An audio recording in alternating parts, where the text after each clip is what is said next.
Hello, and welcome to this episode of the People's Voice Panels. I'm Nova, your host, and today I have Michael from the Global-Anarchist blog as a guest. Hi everyone, my name's Michael from global-anarchist.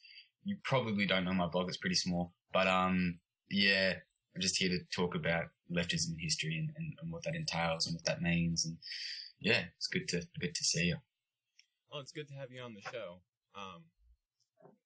So, just to begin, and I know last time you weren't here, but we discussed what is leftism, and got a little bit away from topic, but that's all right. Yeah. It's more of a jumping off point anyway. But so we're talking about from where it developed, what it turned into, what it is now, or what's the sort of anything to do with that. I really think it's unavoidable to go back to Marx. I think you can even go before that. I think you can go, well, it would be interesting if you went where the term left and right even originated. Because it originated from the French Revolution, I think, because I'm studying that at the moment. I think it originated, they were in the National Assembly, and the radicals, the leftists, which really are more social democratic than anything, the Jacobins sat on the left wing, and then the it was the Girondins, I think is how you say it in French, sat on the right, and they were the more liberal. They were like monarchists and such. No, they were. I think they were Republicans at the point where the left and right wing was turned. I think the Girondins were actually quite. They were Republicans, but they were very bourgeois interest invested. So more of like a classical liberal. For sure. I think they were Republicans, but I think one of the things. So I think you had the Jacobins that they wanted to execute the king, get rid of the king, and then the Girondins were more. Let's just arrest him and keep him there. Which I think, because I'm reading Chris Locken's book on it at the moment, which I think is, it was the point in time where the king had, he had a conspiracy going on, getting foreign powers to invade France, and the nobility would trying to come working against national interests, basically. Absolutely. And I think there was such a divide in France, because I can't sum it up. It's even for a student, I'm no expert. I'm not claiming to be, but it was simply so many sides, because you had the peasants that were getting done as in not treated well by the bourgeois interests. Then their church was getting attacked. So hang on, the church is not good for me, but neither is the bourgeois interest, but church is God, so I'll fight for the church. It's such a... It's that kind of thing that the whole no gods, no masters came from. The power of the church was way stronger back then. Oh, absolutely. I mean, the peasants were, had some very revolutionary, some counter-revolutionary, but it's all about whose revolution was it. I mean, the peasants were pushing for a commune-based, a communistic way of society. They wanted lands to be divided communally. They wanted everything to be shared. I might be wrong about this, but there was an experimental currency at one point which devalued over time so that people couldn't actually save it up and gain a huge amount of it. It was you did your work, and then you get this currency that degrades over time if you don't spend it. I think I forgot the name of it. But I think that was a thing. Yeah, it was. I mean, the Paris Commune, which has always been one of the most revolutionary communes in the world, was basically the way an anarchist society ran. It was it was direct democracy. It was running efficiently, and within there it was perfect. I think we've seen that that anarchism it doesn't work. No government. It's not necessarily. I mean, I was reading Chomsky, and I think one of the things that stood out to me was.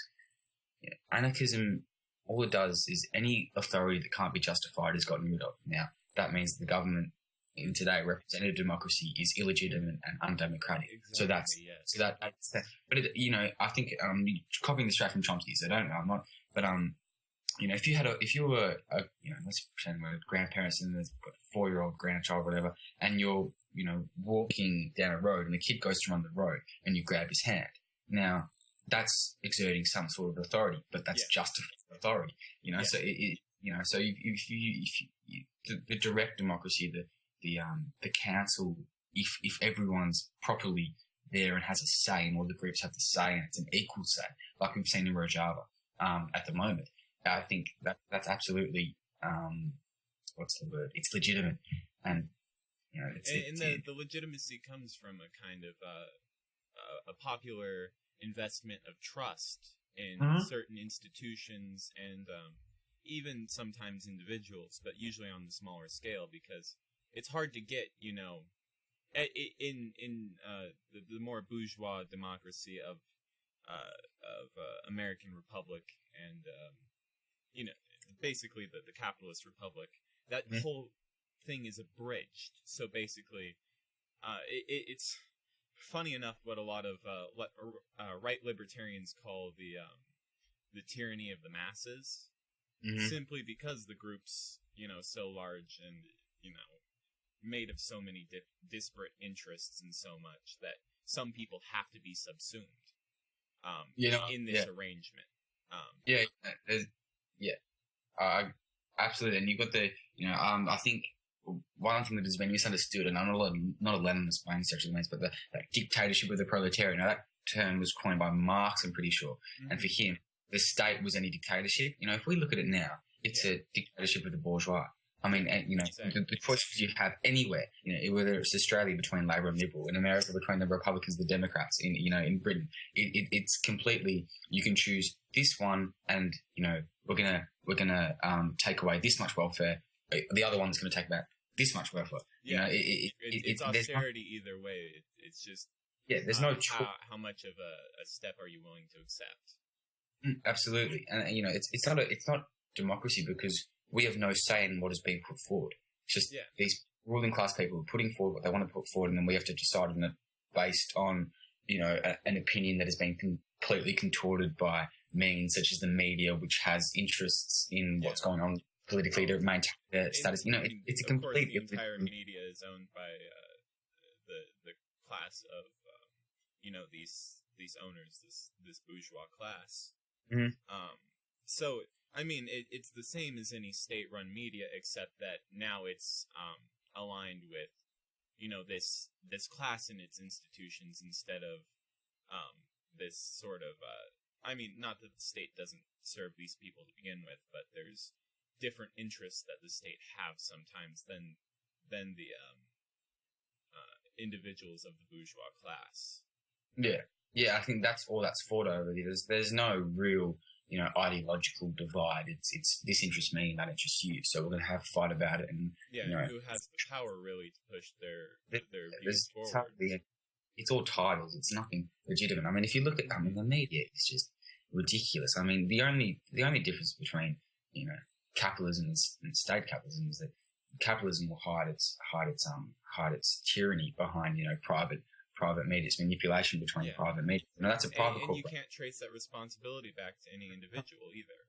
So it's how they divide it. It's how they do it. It's a genius system, but it's by no means a legitimate or good system. No, and that is the thing is it is a very well designed, very efficient working system. It just doesn't work for most of us. Absolutely no. It benefits the people that's designed to benefit perfectly. That's why they're so they hold on to it so much. It's why you have coups in places like Guatemala and El Salvador, where socialism was on the rise. In Chile, Chile was where, I don't know how to pronounce it, but Pinochet, like Pinochet or something. Where he was implemented. It's why they're so frightened by it. And Kennedy used to coin this domino effect.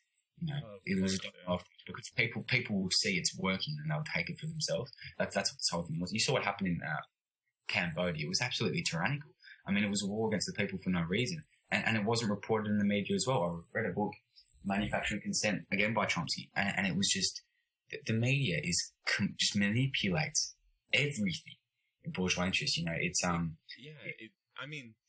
people will point to this kind of Soviet propaganda, which was, very widespread in Soviet society, but they are so tuned to ignore all of the messages they get from capitalist media every day. You can't watch a show without 3 or 4 messages of, buy this, support absolutely. this, you know, and they use the language of the left in order to do this. Join the movement.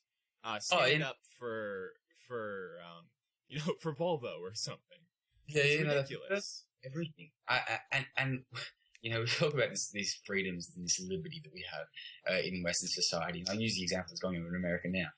You know, with Colin Kaepernick deciding not to stand during the national anthem, and you see the abuse that he is receiving for exercising one of his civil liberties. It's not even, there's no even freedom. It's a yeah, we're going to call this freedom, but you better do as we say, but say it's freedom.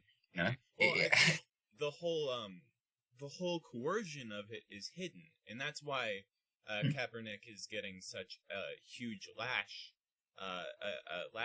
for exercising this right, is because it uncovers this kind of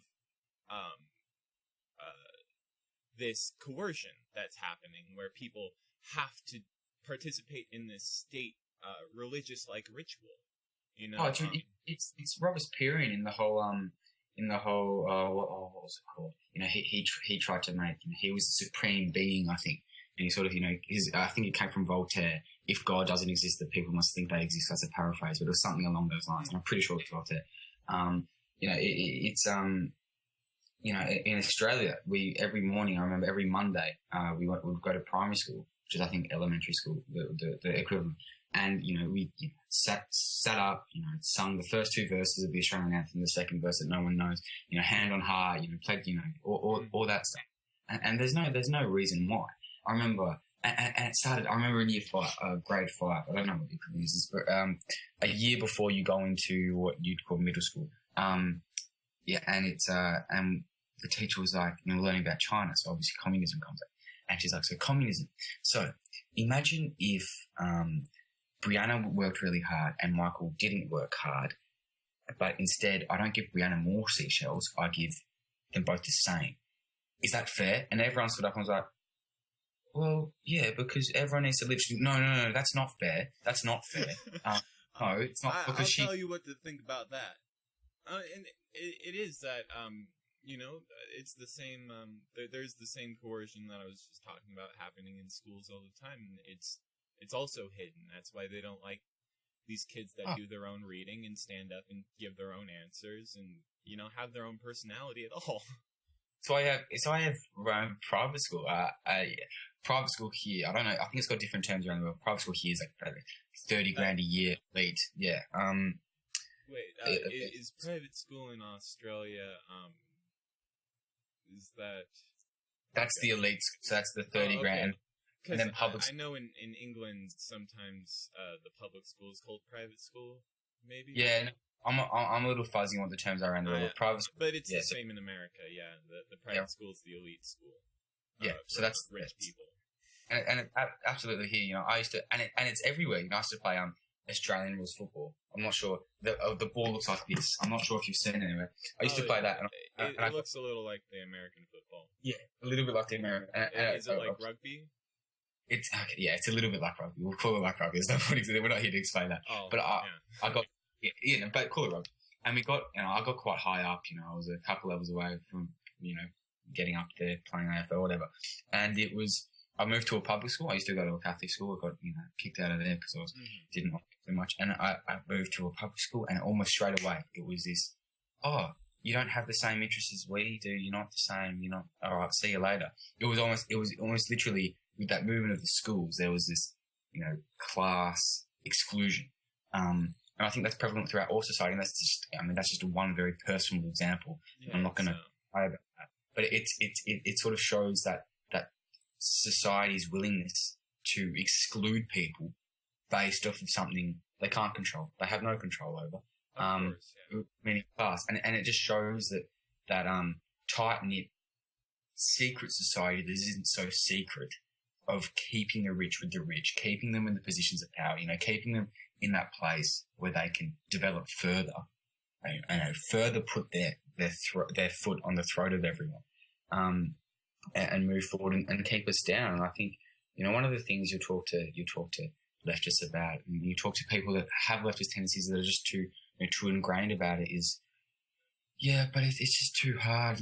How could we change this? Or it's that lack of hope. And I think one of the important things that Kropotkin has said is that revolutions don't happen when there's you've been suppressed and there's no hope.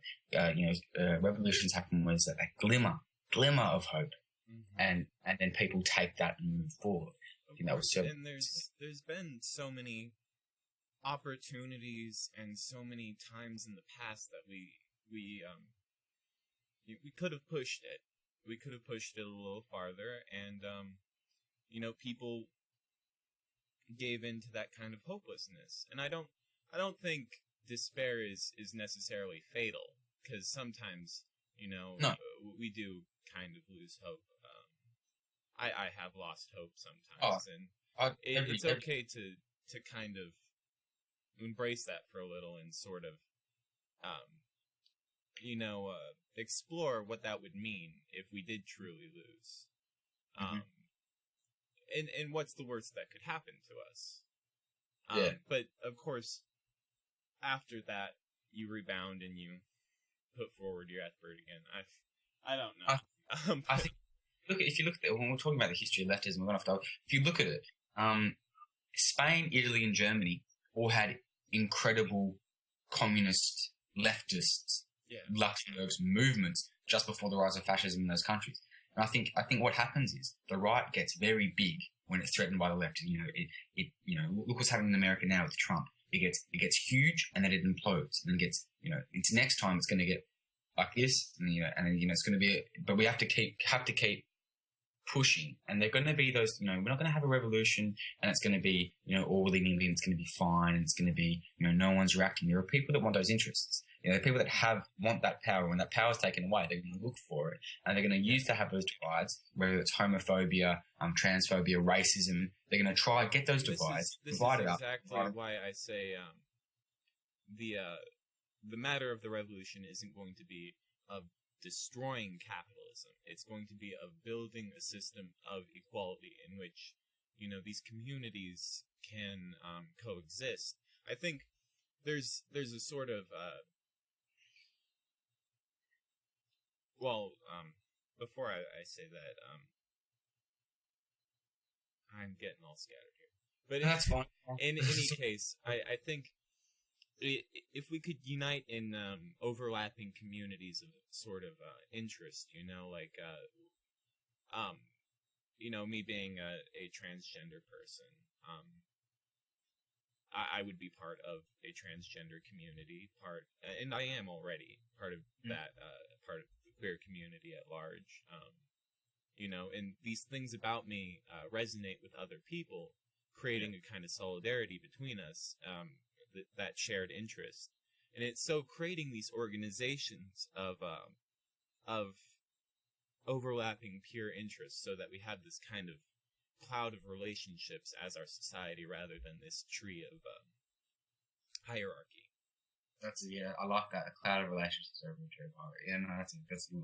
I absolutely see. I think it's why it's so important to have those groups and to have that solidarity amongst and within and between those groups, because if we have this great revolution, if we have this push, they're gonna try to pick at everything. They're gonna try to pick at every single security that anyone could have. Whether it's they already do on the right. If you see the kind of language they use, it's racist, sexist. It's trying to pick at people, say, because a lot of white people, for instance, have this sort of fear that, a lot of them don't even name, really, that if they give up this white supremacy, then it'll just be black people in charge. It'll be black supremacy. And this is where a lot of common fear of the Black Panthers came from. Trying to skew them as a sort of KKK-esque organization, which is ridiculous. Look, I was thinking about this the other day. I was walking, and it just bothers me. It's like, KKK is advocating segregation, supremacy over one other race, all this bullshit stuff. But, Black Lives Matter and Black Panthers were advocating, equality, integration, this immersion with each other, and then they're labelled the same. It just shows the absolutely backwards whitewashing that has gone on in society, and You it just know, speaking of leftism in history and the Black Panthers, for a while they were part of, and this isn't talked about as much, the Rainbow Coalition, which included people like the Young Lords, who are famous for the trash offensive in New York City, and basically these different left racial identity groups, even including an Appalachian group called the Young Patriots, who used the rebel flag, and their cry was even, I think, white power, but they were affirmative also of black power, and so they were like a white sort of racial solidarity group. Right, I understand. Yeah, okay. So it's a very odd kind of symbolism that they took on, but it's in the tradition of sort of like Redneck Revolt kind of goes back to the same thing, if you've heard of them. Right. The Appalachians are famous for mine worker union struggles and such, and there was even an all-out that might have been West Virginia, actually. Oh, wait, West Virginia's in the Appalachians.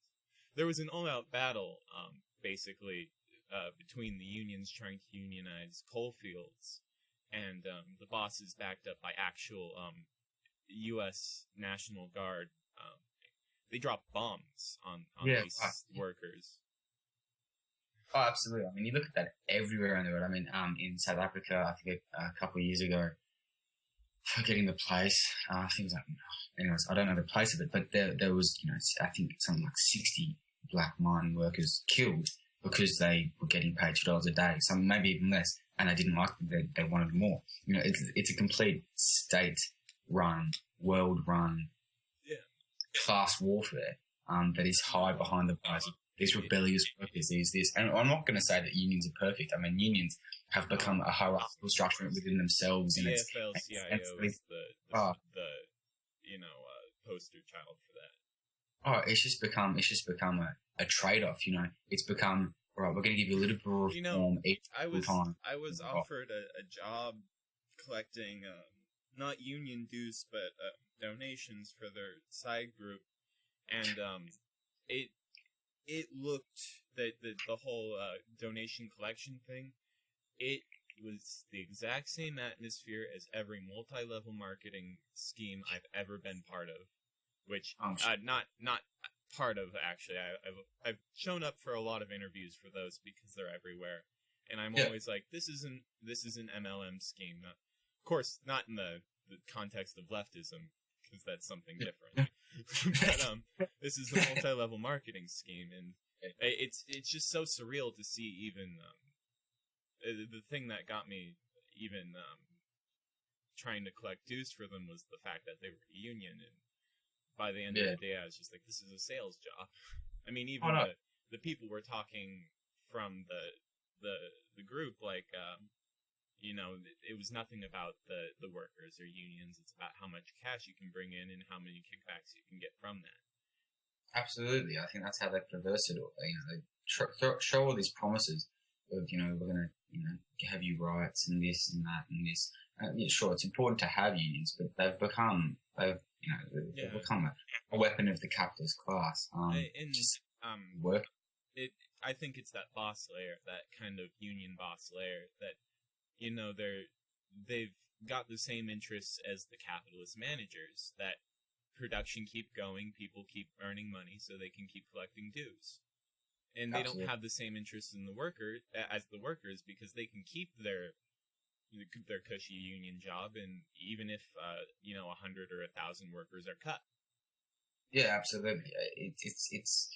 That is a farcical system. I think everyone that wants to advocate unions, sure, but I think a good one is the IWW. I think it's called.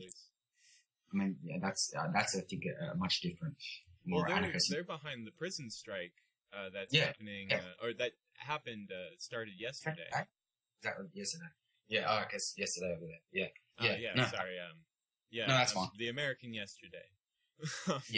Yeah, right. So 2 days ago over here. Yeah. It doesn't quite work like that.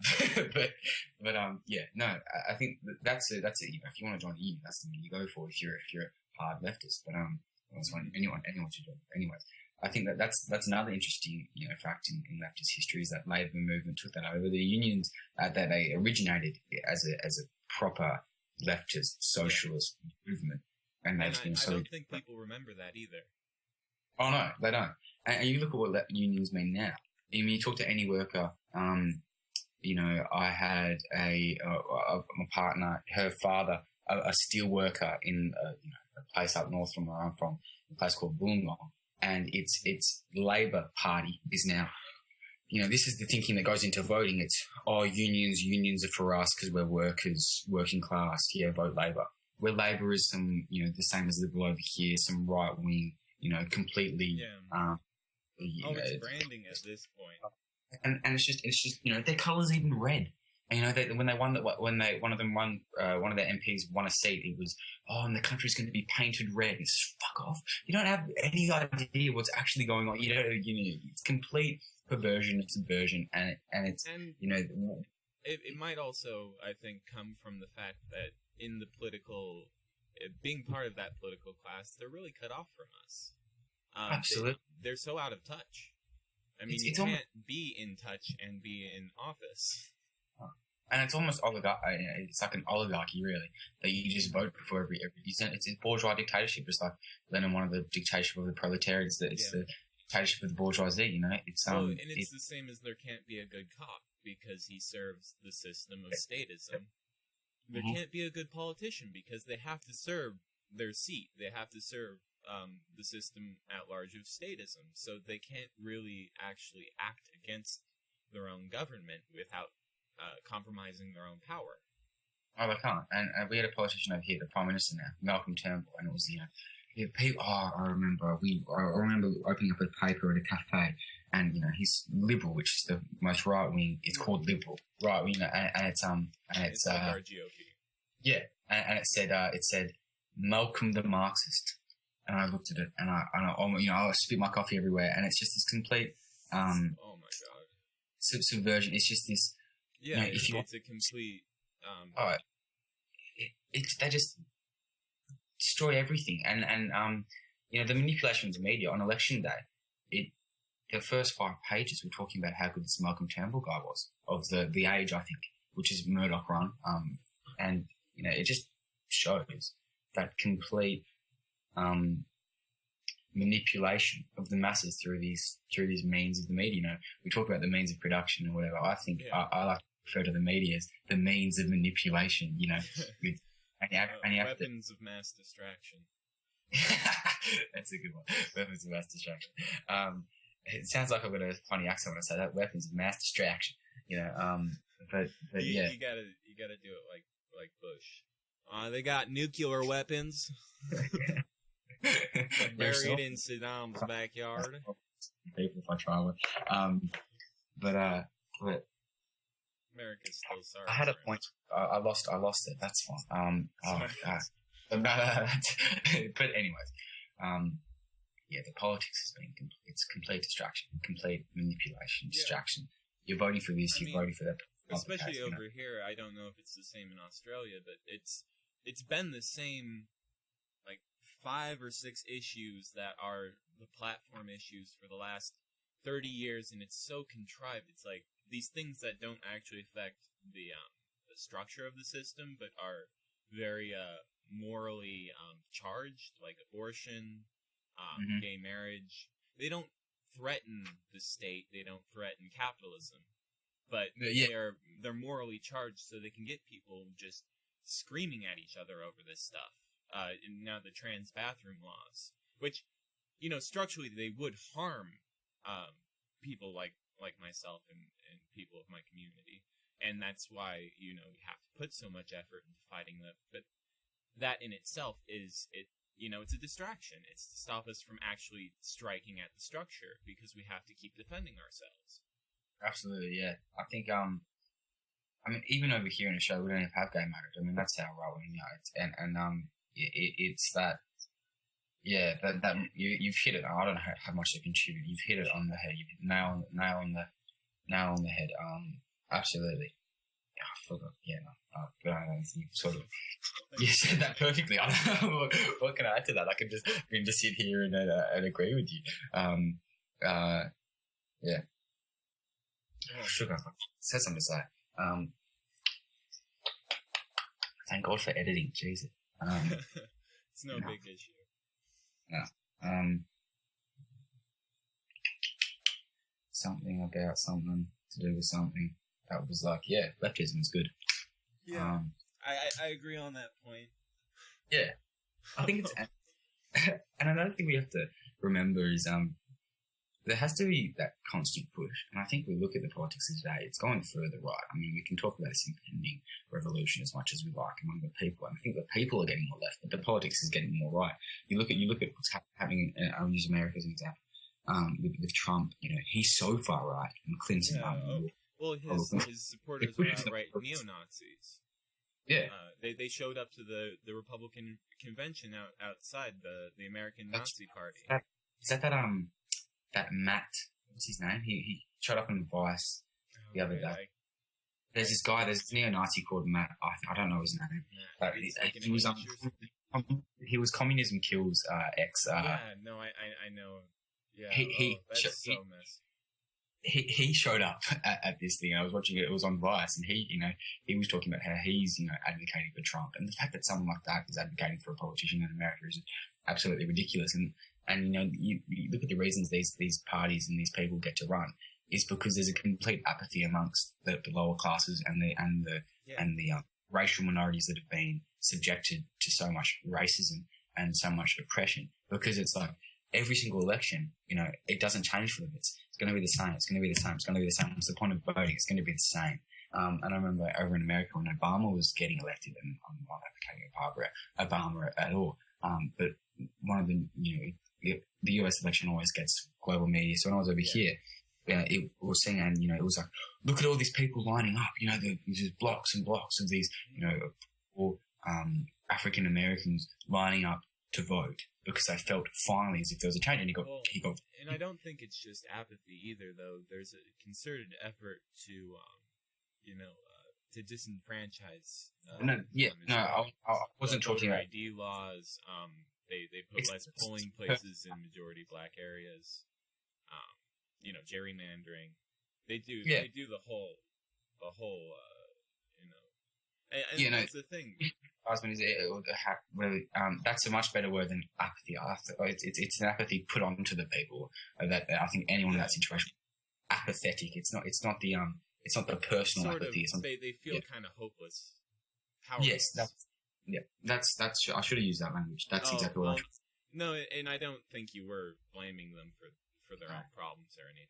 No, not at all. I think people that do that, it pisses me because we got that in the Aboriginal community over here. I wrote a report on it actually, and it was literal genocide, never been talked about. The majority of Aboriginals live in poverty. The wealthiest Aboriginals are football players because they're ridiculously good athletes. It's just a complete oppression, suppression, genocidal, out of sight, out of mind. And I think there are two similar stories over here in that we have,